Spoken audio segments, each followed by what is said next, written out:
Assalamualaikum warahmatullahi wabarakatuh. Perkenalkan, nama saya Meli, saya dari kelas 11 3 MIPA. Di sini saya akan menjelaskan materi tentang sistem gerak. Sistem gerak adalah sistem organ pada manusia yang berperan dalam pergerakan tubuh. Organ yang mendukung kerja sistem gerak. 1. Rangka, alat gerak pasif, terdiri atas jaringan tulang rawan dan tulang sejati. 2. Otot, alat gerak aktif, terdiri atas jaringan otot. Rangka merupakan alat gerak pasif yang tersusun atas tulang yang saling berhubungan. Fungsi rangka: 1. Alat gerak pasif. 2. Pemberi bentuk tubuh. 3. Menopang atau menyokong berat tubuh. 4. Tempat melekatnya otot. 5. Melindungi organ vital. 6. Tempat pembentukan sel darah pada sumsum tulang atau hemopoiesis. 7. Tempat penyimpanan kalsium dan fosfor. Berdasarkan letaknya pada tubuh, rangka manusia dikelompokkan menjadi 1. Rangka aksial atau sumbu tubuh, yaitu tengkorak, tulang rusuk, tulang dada, dan tulang belakang. 2. Rangka apendikular atau sekitar sumbu tubuh, terletak di kanan dan kiri sumbu tubuh dan jumlah tulangnya sepasang. Tulang berdasarkan jaringannya terdiri dari atas, tulang rawan, dan tulang sejati. Tulang rawan. Tulang rawan tersusun atas sel kondrosit yang berasal dari kondroblas dan mensekresikan matriks yang disebut kondrin. Struktur tulang rawan: 1. Lakuna. 2. Matriks. 3. Kondrosit. 4. Sel-sel. 5. Isogenik. Tulang rawan dilindungi oleh lapisan luar yang disebut perikondrium yang berfungsi mensuplai makanan bagi tulang rawan dan melakukan perawatan dan perbaikan materi penyusun tulang. Pada anak-anak, kondrosit lebih banyak daripada matriks, sedangkan pada orang dewasa, matriks lebih banyak dari kondrosit. Tulang sejati. Tulang sejati tersusun atas sel osteosit yang berasal dari osteoblas dan mensekresikan matriks yang disebut osteon. Struktur tulang sejati. A. Sistem Hebers, unit dasar jaringan tulang.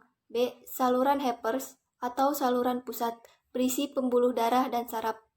C. Saluran Volkmann atau saluran perforat, saluran penghubung dua saluran Hebers.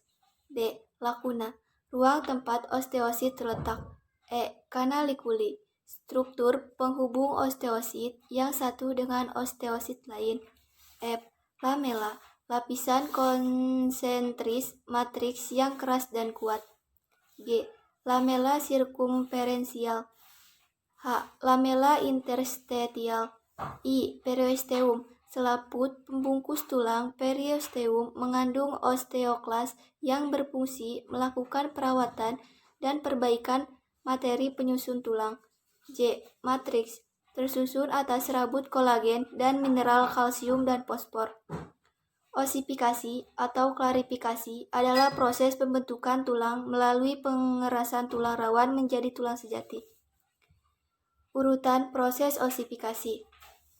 Tulang rawan yang telah dihasilkan memiliki rongga yang akan terisi osteoblas. 2. Kemudian, osteosit dibentuk ke arah luar atau berbentuk konsentris atau saluran Hebers. 3.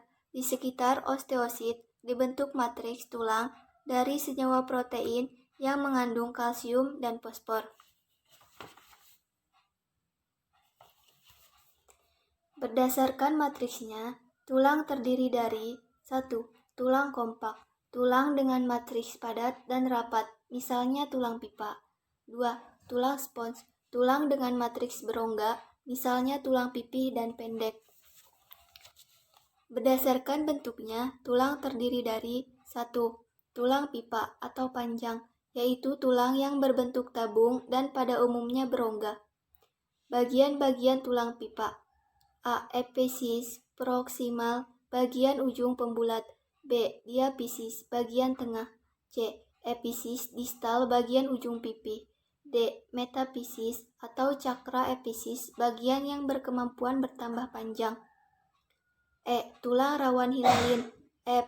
Tulang spons. G. Tulang kompak. H. Periosteum. I. Rongga tulang berisi sumsum tulang kuning atau merah, pembuluh darah, saraf, dan osteoblas. Contoh, tulang betis, tulang paha, tulang kering, tulang hasta, tulang pengumpil. 2.